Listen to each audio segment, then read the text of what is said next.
আসসালামু আলাইকুম। আশা করি সবাই ভালো আছেন। আজকের আপনাদেরকে দেখাবো কীভাবে সাববেস করতে হয়। এই রাস্তার সাববেসের কাজ চলতেছে 50-50, বালি 50, খ 50, একটা খ একটা বালি দিয়ে কাজ করতে হয়।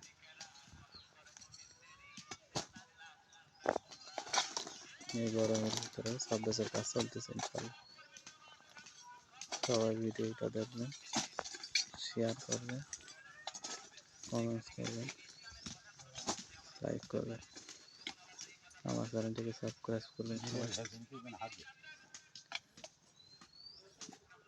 সবাই আমার পাশে থাকবেন ইনশাআল্লাহ।